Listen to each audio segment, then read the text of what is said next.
You've heard the promises, right? Free electricity, cash in your bank account, maybe even a new TV. I mean, who doesn't love free stuff? But what if it's not really free? Today, we're diving into an argument that calls this whole freebie culture a kind of sweet poison, one that could seriously harm India's economy and even its democracy. So let's unpack this. And look, our source material doesn't pull any punches. It starts with this quote right here. It's basically saying, hey, this isn't welfare, this is economic vandalism.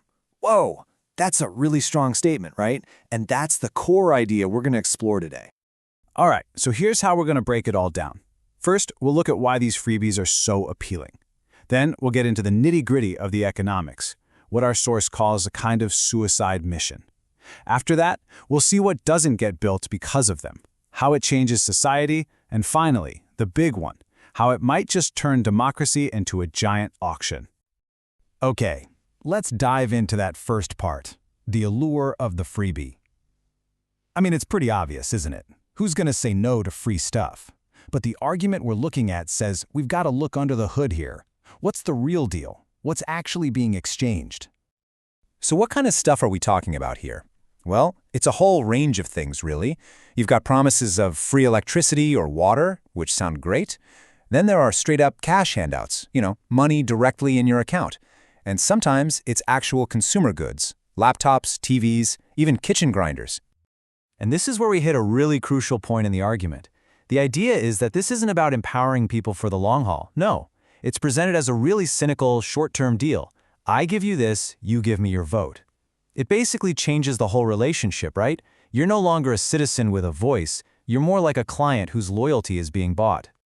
Okay, so that naturally leads us to the next big piece of the puzzle, the economics of it all. Because according to this argument, these gifts are anything but free. They're actually more like taking out a massive loan, a loan against the entire state's future.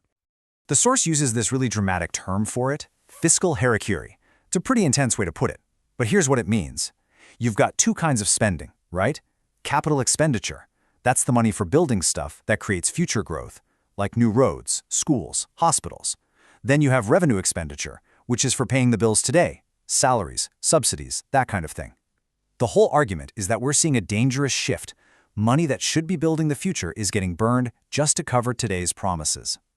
And believe me, this isn't just some abstract economic theory. It has very real and pretty scary consequences. Take a look at this number. The debt to GSDP ratio. Basically, it's a measure of how much a state owes compared to its entire yearly income. For a state like Punjab, it's projected to hit almost 47%. According to the source, that's not just a warning sign. That's a giant, flashing red light signaling some serious financial trouble ahead. This chart really paints the picture, doesn't it? Look at that. Almost 2/3 of all the money coming in is already spoken for. It's locked up in committed expenses, things like salaries and these very subsidies we're talking about. That leaves just this tiny slice of the pie for everything else. Building new roads, new schools, new hospitals. The states are literally running out of room to breathe, financially speaking.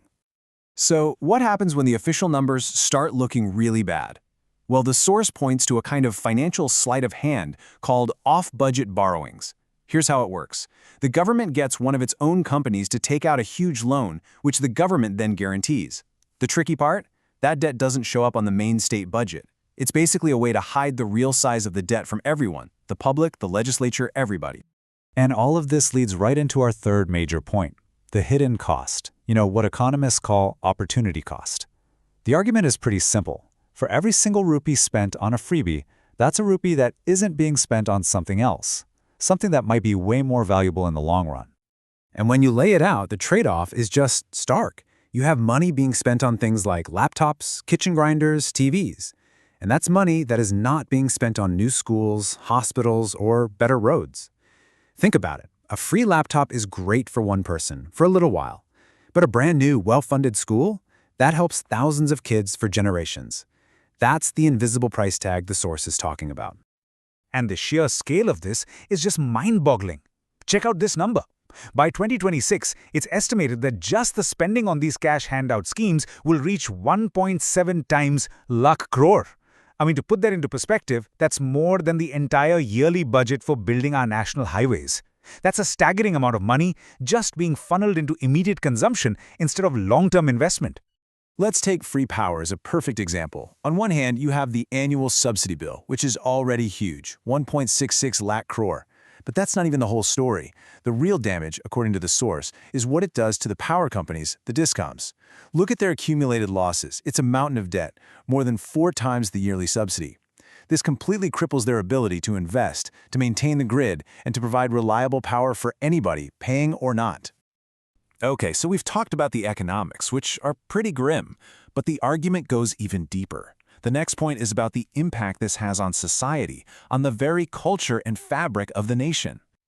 And it all boils down to this one crucial question, a question so important even the Supreme Court has weighed in on it. Does all this create a culture of dependency? Are we accidentally teaching people to wait for a handout instead of empowering them to stand on their own 2 feet? According to the source, the answer is yes, and it creates this really destructive cycle.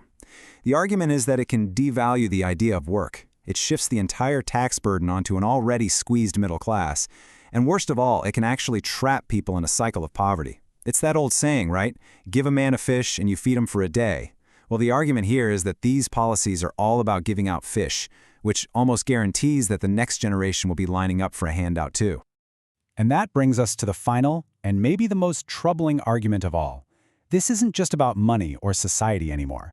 This is about the potential damage to the very idea of democracy itself. Here's the view from our source. When election campaigns are all about who can promise more free stuff, they stop being a real debate. It's no longer about who has the best vision for the future or the smartest policies. Instead, elections can turn into a giant auction, a bidding war, where victory goes to whoever offers the biggest, shiniest gift, whether the state can afford it or not. This quote really just nails the critique, doesn't it? The politician stops acting like a public servant who's accountable to us, the citizens. Instead, they start acting like a feudal lord, handing out favors from on high. And that completely changes the relationship between the people who govern and the people who are governed. So, as we start to wrap this up, this final quote really brings the whole argument home. It's that classic idea.